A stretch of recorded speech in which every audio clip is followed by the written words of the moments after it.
A Rádio Atlan apresenta Janela do Tempo. A vida sob a perspectiva existencial humana. Apresentação: Giancarlo Panosso.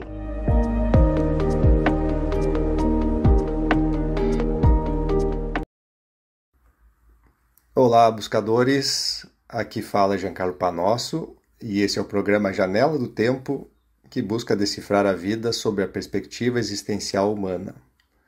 Aqui vamos trazer sempre questões relacionadas à compreensão da experiência humana autêntica em nossa busca do significado da existência,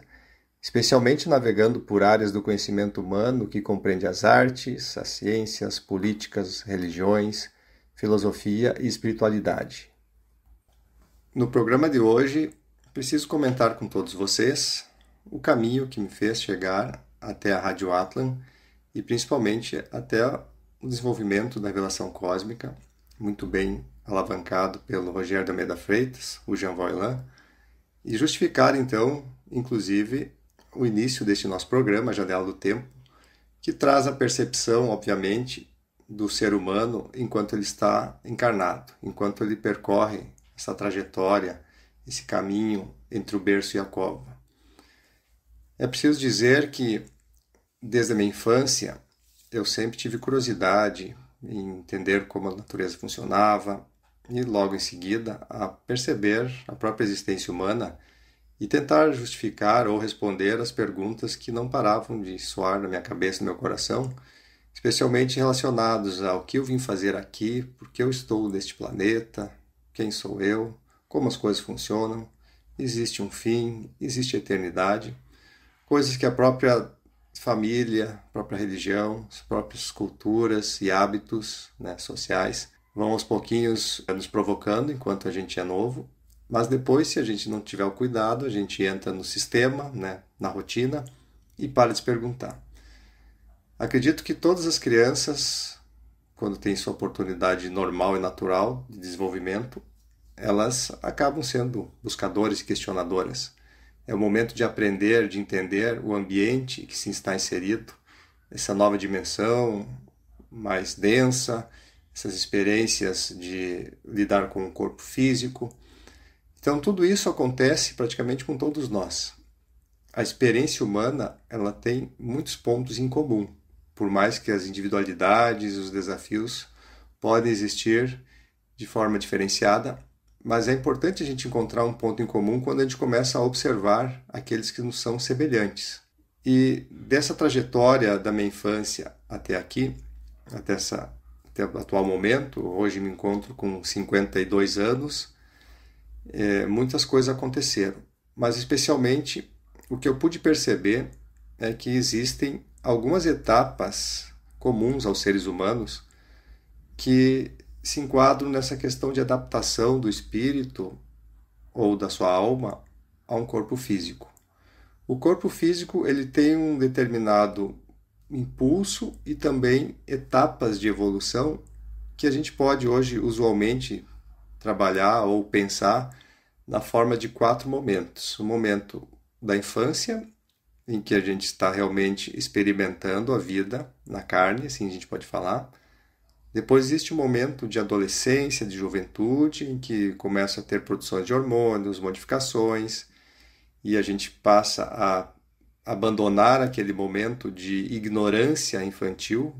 uma ignorância que muitas vezes a gente imagina que é saudável, mas atualmente com os elementos aí da revelação cósmica a gente entende que seria um processo que talvez não seria importante e necessário para a evolução humana, mas de qualquer forma, em algum momento a gente abandona a infância, as ilusões começam a cair, as máscaras começam a cair, a gente não vai essencialmente para um caminho de descobertas plenas e sabedoria. Então existe a fase de transição, que se chama então a juventude, período da adolescência e da juventude. Um terceiro momento da vida seria a fase adulta, em que nós aparentemente chegamos a uma capacidade mental muito mais apropriada para exercer nossas funções ou nossas descobertas aqui na experiência humana, material, biológica. E por fim, temos uma quarta etapa que a gente chama de parte avançada, madura, a idosa, né? A velhice, em que os aspectos do corpo biológico começam a se pronunciar como decadentes, numa intensidade muito maior do que antes, e nós começamos então a meio que nos afastarmos mais dessa capacidade, dessa plenitude de agir como seres físicos e biológicos, e precisamos começar a entrar mais no campo da filosofia. Então essas 4 etapas da existência humana é algo que é possível a gente ter um entendimento, né? A infância, a juventude, a fase adulta e a velhice. E o que podemos pensar, sentir e agir tendo essa percepção de que o processo de vivência aqui, nessa janela do tempo que nos é dada, tem pelo menos esse padrão em que o corpo biológico tem que aceitar a sua evolução, né? Seu início, meio e fim. E o espírito, muitas vezes, ele tem uma propensão de, através das experiências adquiridas, buscar não uma finalização, mas sim uma ascensão. Parece que a vontade humana, ou do espírito humano, quando encarnado, é que o próprio corpo não falecesse, que não viesse a ter o seu próprio fim. Porque quanto mais a gente passa, mais experiência, mais discernimento, mais habilidade, mais consciência de como viver aqui no planeta e na matéria, mas ao mesmo tempo a gente tem que lidar com a decadência biológica. Então, diante dessa percepção, dessas 4 etapas, e claramente existe uma 5ª etapa, que é a consciência observando tudo isso, mas diante das 4 etapas que a gente está trazendo hoje, muitas escolas filosóficas ou esotéricas até trabalharam essas etapas com os 4 elementos: terra, água, ar e fogo. E nessa caminhada de busca de estudos, de experiências práticas, de debates, caminhos individualizados, caminhos coletivos, tudo isso que foi possível realizar nessas 5 décadas de existência, fez com que em algum momento eu me inspirasse muito nas escolas filosóficas que existiram, e historicamente ainda existem registros para a gente entender como elas eram trabalhadas, e também existem escolas descendentes dessas estruturas em que alguns seres, de alguma certa forma, tentaram organizar um padrão de aprendizado, de ensinamento, de educação coletivo, sejam nas concepções tribais ou então na época das cidades, né, gregas, cidades-estado. E aí se tem notícias também, tanto no Oriente como no Ocidente, dessas comunidades que, além da convivência em busca de uma sobrevivência, né, com os esforços mútuos, também existiram sempre núcleos de pessoas interessadas em decifrar a existência humana e o propósito, né, do espírito estar encarnado aqui na Terra. Hoje sabemos que a revelação cósmica, muito bem conduzida por Rogério de Almeida Freitas e também apoiada por outras diversas, né, pessoas, personalidades aí admiráveis, muitas delas aqui, um programa inclusive na Rádio Atlan, se sabe hoje que a revelação cósmica está descortinando muito sobre esses questionamentos humanos, né, e o propósito da nossa existência, e se é que realmente existe um propósito, ou se o caos é que impera e a gente precisa criar a cada dia, a cada século, daqui em diante, um padrão, uma forma, um estabelecimento de utilidade para a nossa existência, se é que isso nunca foi possível ter sido feito no passado. Então, diante disso, dessa visão da etapa humana, que aos seus 90, 100 anos parece ser um limite médio provável da existência daqueles que conseguem manter determinada saúde física, mental, espiritual e alcançar esse período, mas parece que muito mais do que uma centena de anos começa a ficar difícil a gente trabalhar a existência biológica e física aqui no planeta Terra. Sempre me veio a ideia de que era preciso ser constituídos no planeta Terra mais e mais escolas ou núcleos, vamos chamar assim, eu prefiro chamar de escolas de formação integral, em que além da gente estar observando e cuidando dos tratos de existência e da subsistência física e emocional, também a gente tivesse um viés de trabalho, de experiências, de movimentos, de integração no campo mental, principalmente com o uso da razão, da filosofia, do senso crítico, para que a nossa existência tivesse um contrabalanço, né? Enquanto o corpo tem uma existência finita e decadente, pelo menos nessa janela do tempo a gente possa ter uma experiência, vamos dizer assim, moral, espiritual, que seja evolutiva e que faça parte, né? Que fique impregnada em nosso espírito superior, a ponto de ter valido a pena ter passado por um processo rápido, curto e doloroso, como muitos falam, né? Que é a experiência de estarmos encarnados. Agora teremos um breve intervalo e em seguida voltaremos a falar das fases da vida humana. Estamos de volta e vamos dar continuidade ao tema que estávamos abordando. Nesse caminho de observar e entender como as escolas filosóficas se constituíram e ainda podem se constituir e hoje atuam, é que eu acabei percebendo, isso é uma percepção própria, talvez ingênua, infantil, mas eu gostaria de compartilhar com vocês, acabei percebendo que na etapa infantil é muito importante, até como o próprio Platão e a escola platônica falava, é muito importante que esses espíritos que estão vivenciando uma nova personalidade, eles passem por um ambiente, por uma formação artística e cultural, vamos dizer assim, que traga esse lado belo da vida através das pinturas, da música, dos belos esportes, né? Como Platão dizia, o esporte ou a ginástica e a música são essenciais para a formação das crianças. Então, neste caminho de uma concepção de uma escola filosófica que possibilite a formação integral do ser humano enquanto ele está vivendo aqui, nesse período, vamos dizer assim, de 80 a 100 anos, eu diria que até os 12 anos, uma ideia básica que a própria sociedade hoje julga como um limite superior do período infantil, então, do nascimento aos 12 anos, o foco do aprendizado, da formação, deveria ser muito mais no campo das artes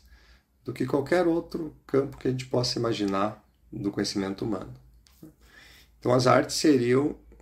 o lado da idealização ainda, de trazer para as crianças um mundo de idealização, de beleza, de sonhos, de possibilidades de embelezar a vida, embelezar a si mesmo, embelezar o mundo, e tivesse esse impulso, essa capacidade de vamos dizer assim, fazer a mudança quântica no DNA,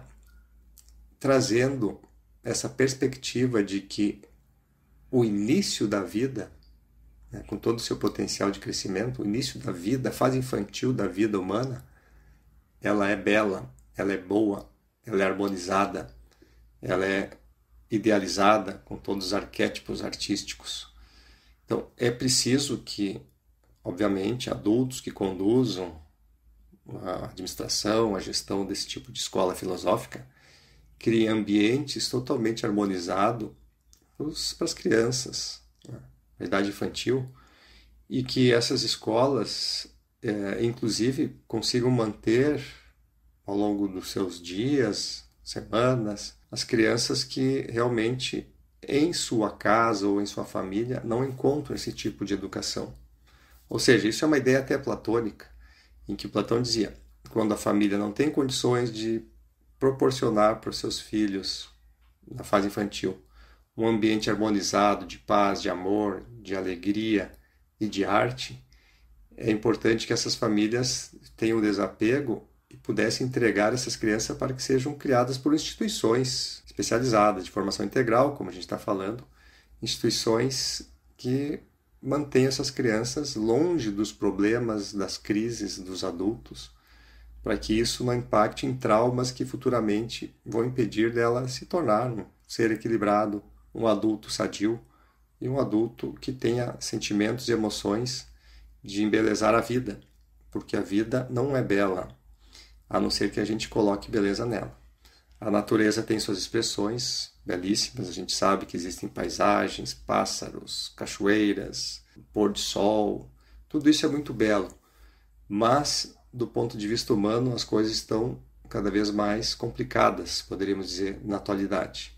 enfeiadas pela corrupção, pela mentira, pelos atos, muitas vezes não tão físicos, mas mais psicológicos, mentais, emocionais.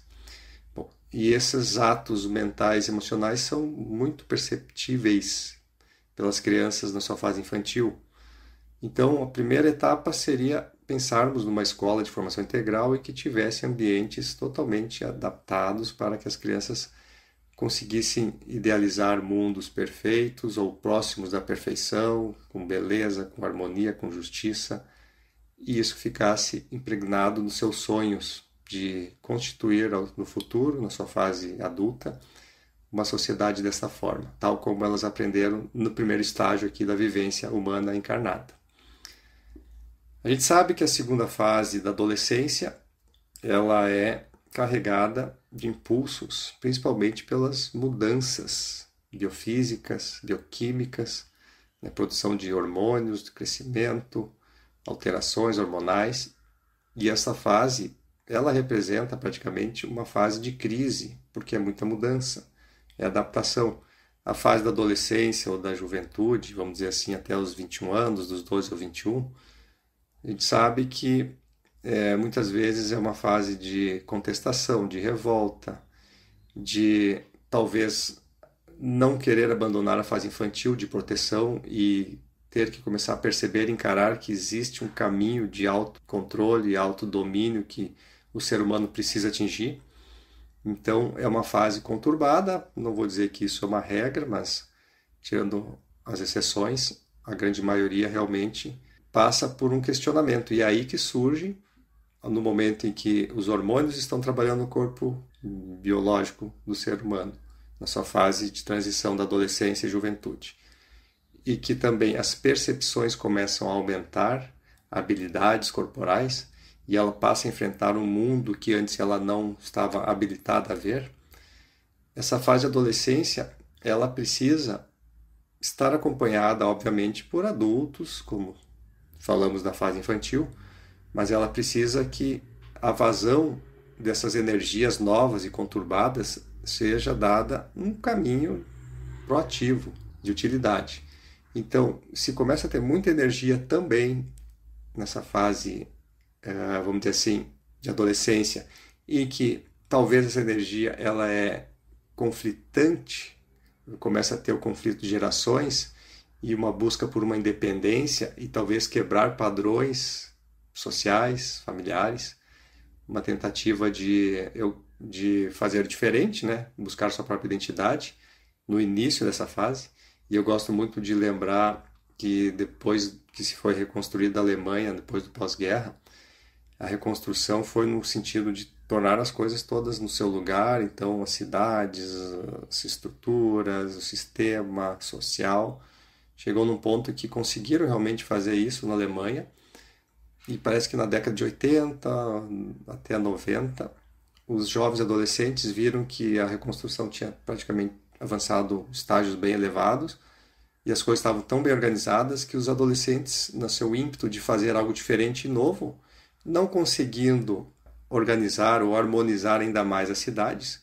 começaram a fazer a destruição delas, né? Começaram a fazer pichação, destruir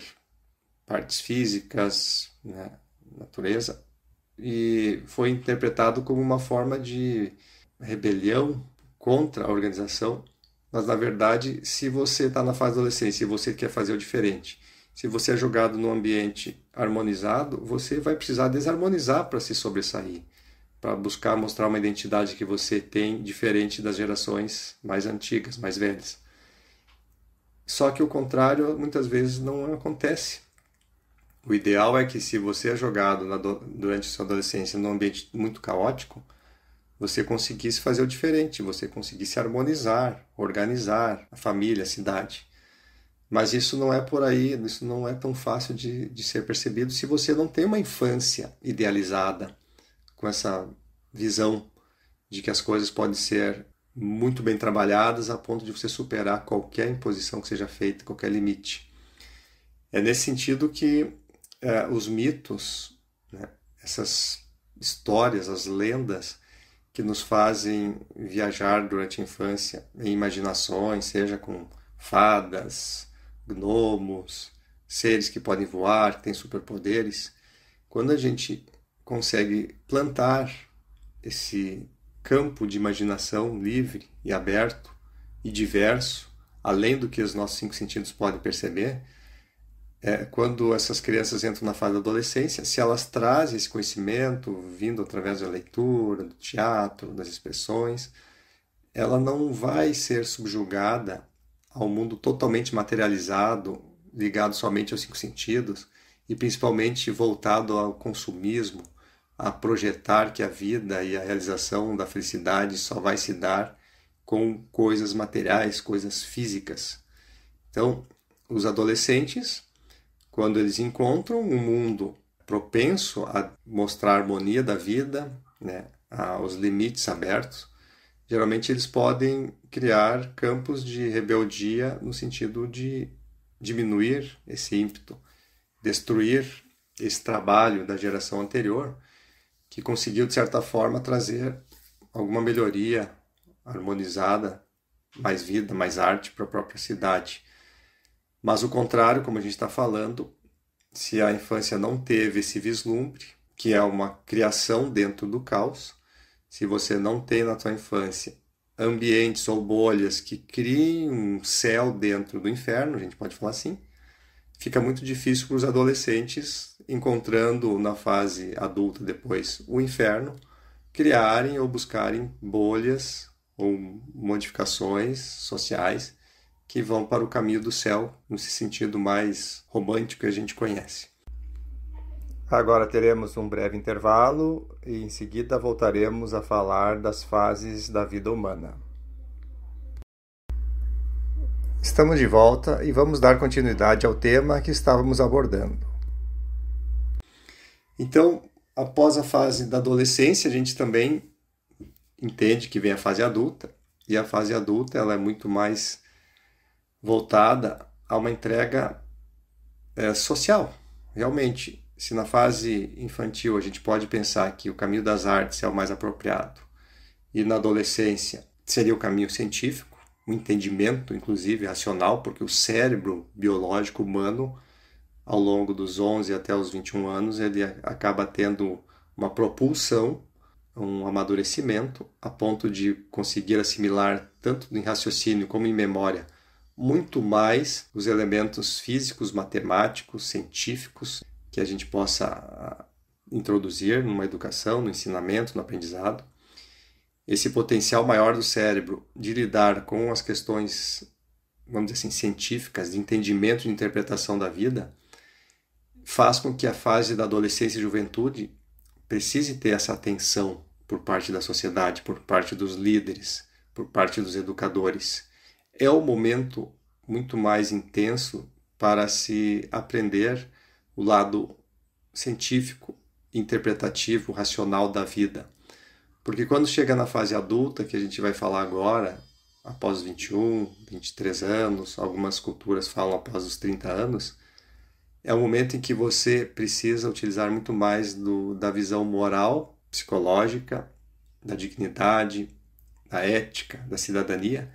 e passar a se dedicar a auxiliar a construção social. Então é nesse momento, e o Platão dizia dos 30 aos 50 anos é o ideal para que você tenha uma profissão, você tenha um engajamento social, você tenha uma função, uma responsabilidade na manutenção da cidade, da vida e da construção e da evolução humana, a gente pode falar. Aí sim, o adulto que chega preparado por ter passado por uma infância com arte, uma juventude, uma adolescência com ciências, ele pode ir para a questão política, na sua própria essência da palavra, né? como a cultura e o conhecimento grego antigo nos falava. A política é a arte ou a técnica de cuidar da cidade. Então, o engajamento, o estudo, o entendimento do como é esse cuidado com a cidade e como realmente se colocar como um voluntário, como cidadão, ele é apropriado justamente na fase adulta. A gente pode considerar ali uma faixa de 30, 50 anos seriam períodos para todos os seres humanos estarem engajados não somente na questão profissional, mas também dando suporte para a questão da adolescência e da questão da formação infantil. E aí, passados 50, 60 anos, hoje a gente pode falar nisso, né? O ser humano aí pode estender a sua fase adulta até os 60 anos tranquilamente. O mundo muda aos poucos, a gente consegue ter um pouco mais de qualidade de vida, de saúde, com mais longevidade. Então, digamos que na fase velha, idosa, o ser humano já não tem toda aquela força comparado com a fase adulta ou juvenil. Estamos falando de força física, mas ele tem um conhecimento, uma experiência de vida que se sobressai justamente pelo tempo que ele está vivenciando a própria experiência humana, como encarnado. Então, também a revelação cósmica está nos ajudando a decifrar muito, além das outras revelações, a revelação psíquica de Kapila, a revelação espiritual do Kardec. Mas eu diria que a revelação cósmica, surgindo agora e talvez com a possibilidade de a gente expandir mais e trazer esse conhecimento a toda a sociedade, a revelação cósmica vem dar suporte também muito fortemente, muito intensamente a essa última fase, a quarta fase da experiência humana, que é a fase idosa. Tá? A filosofia grega falava em que o homem precisava ir para o caminho da espiritualidade após os seus 50, 60 anos, porque o questionamento, né, a percepção da decrepitude da carne, né, a percepção do corpo envelhecendo e talvez o sentido da vida aumentando, né, indo no caminho contrário, a percepção de como viver e como agir muito maior do que no início da sua vida, mas agora o corpo não respondendo a todos esses impulsos psíquicos, morais, filosóficos. Então a quarta fase da vida, ela deve ou deveria, como dizem, né, os sábios antigos, deveria ser uma fase dedicada à questão dessa interpretação da vida espiritual, desse conhecimento da espiritualidade, do pós-mortem, dos campos que a gente sabe hoje da existência na erraticidade, mas também talvez numa espiritualidade superior, dependendo do desenvolvimento de cada um, e também da possibilidade do retorno a essa vida encarnada, né? A roda de Sansara, como alguns conhecem. Então essa fase, vamos chamar assim, idosa, ela estaria voltada ao estudo das religiões, né, das lendas, dos mitos e também as práticas da espiritualidade. Muito importante isso. Seria o momento de manter um convívio, uma ação social, não deixar que os idosos, como muitas famílias fazem, fiquem abandonados nos seus cantos, nas suas cadeiras, ou às vezes em asilos, assim que tivesse uma movimentação e que reunisse essas pessoas que têm um grau de sabedoria um pouco mais avançado, pela experiência de vida que tiveram, mas que essa experiência fosse conectada com a interpretação, a busca, a filosofia,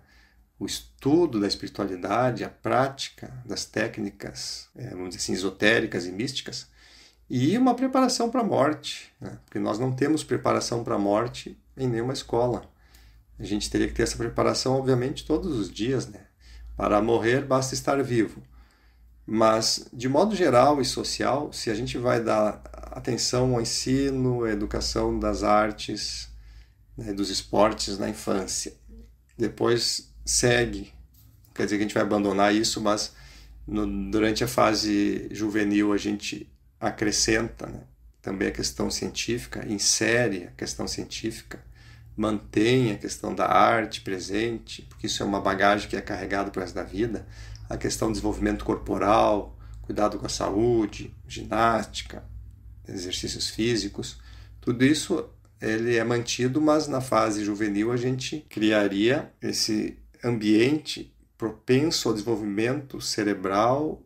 intelectual, científico, especialmente científico, de decifradores da realidade, como a gente pode falar. Na fase adulta, já passado por essas experiências, o ser humano estaria engajado nas práticas, no auxílio, nas construções sociais, materiais, econômicas, políticas. E na fase provecta, fase idosa, fase da velhice, o ser humano engajado ou muito mais intenso no estudo da espiritualidade e no servir também à sociedade com seu conhecimento, que é o que a gente pode observar em grandes seres que passam pelo nosso planeta e que continuam até os seus 70, 80, 90 anos como grandes instrutores, auxiliando, pelo menos mentalmente ou intelectualmente e espiritualmente, sem dúvida, o caminho daqueles que estão vindo depois. Então, essas 4 fases são importantes. Eu penso que o número 4, né, já que trabalho com numerologia há algum bom tempo e tento decifrar a vida também através dessa ferramenta que eu considero uma ciência mística, a numerologia, a astrologia, o tarô, penso que são ciências místicas, né, que cabe a decifração desse termo, dessa expressão, num outro programa que a gente esteja fazendo por aqui. Até, inclusive, pretendo trazer um programa só sobre ciências místicas. Mas, em suma, o número 4, como eu estava falando, ele é um número de base, de organização, de disciplina. E se a gente quiser fazer uma projeção de uma escola de formação integral baseada numa estabilidade, que é muito mais necessária quando a gente está encarnado na vida física, é muito interessante a gente entender que o número 4 ele está na base do racional. Então, para a gente viver aqui nesse mundo caótico e nessas interações energéticas, psicológicas, morais, espirituais aqui na matéria, a forma da gente não ver a decrepitude da matéria é também usar essa concepção da organização, do raciocínio lógico. Então, na numerologia, a gente considera que a expressão numérica 4 tem uma ligação um pouco mais intensa com esse lado da ciência racional. E aí, quando a gente pensa numa organização de formação integral do ser humano, com escolas, também fica essa sugestão. Essas escolas, elas teriam as portas abertas, ambientes propícios para o desenvolvimento das artes, para o público infantil, para o desenvolvimento da ciência, para o público juvenil, com laboratórios, com experiências de todos os campos da arte, da ciência também. E também ambientes, a gente pode pensar em auditórios, salas de reuniões, para que o público adulto pudesse levar adiante os diálogos, a dialética a respeito da política. Né? E por fim, ambientes, a gente pensa também nessa escola de formação integral, a gente pode pensar em ambientes mais esotéricos, místicos, talvez como os templos, né, da história da antiguidade tinham sua função primordial, depois se tornaram aí igrejas, locais de cultos, muito mais ligados a religiões. Mas a gente pode pensar na ideia de um panteão, né? São algumas construções que já foram feitas no planeta Terra, isso a gente pode ver com frequência nas cidades europeias, em que o panteão eram ambientes de espiritualidade, de religião, mas que estavam abertos e estão abertos a todas as crenças e religiões, porque o foco é esse caminho de entender o espírito e entender o mundo, né? Os universos, e como a revelação cósmica hoje nos mostra, todas as dimensões espirituais, os universos paralelos, as formas de vivência, além daquela material que a gente tem aqui. Então, essa é uma conversa que eu trago inicialmente para este programa. Espero que vocês tenham entendido o propósito de todo esse diálogo, de toda essa exposição de ideias, de que a experiência humana, visto no nosso programa Janela do Tempo, ela pode inserir uma organização social, e isso depende da mobilização de cada um de nós. Então pode inserir essa organização social em que nós tenhamos realmente núcleos conscientes e especializados na formação humana, para que pelo menos dê conta da experiência do campo das artes, das ciências, das políticas e das religiões, mitologias, espiritualidades, como a gente queira ver, de uma forma organizada, de aproveitar, de ter uma utilidade como seres humanos, individuais e coletivos, nesse período que estamos encarnados. É preciso um propósito coletivo porque as egrégoras formadas a partir de uma proposta de um ideal do bem, da bondade, de um senso de justiça, de uma racionalidade, do respeito e por aí vai, tolerância, fraternidade,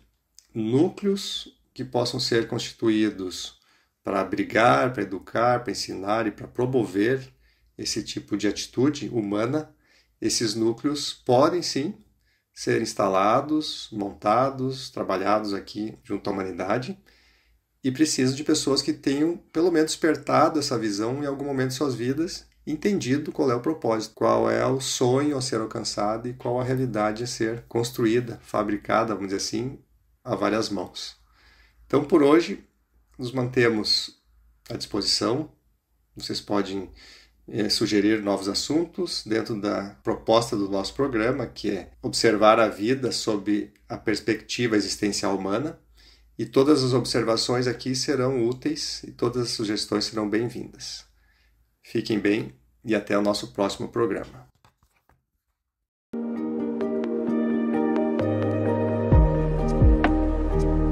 A Rádio Atlan apresentou Janela do Tempo. A vida sob a perspectiva existencial humana. Apresentação: Giancarlo Panosso.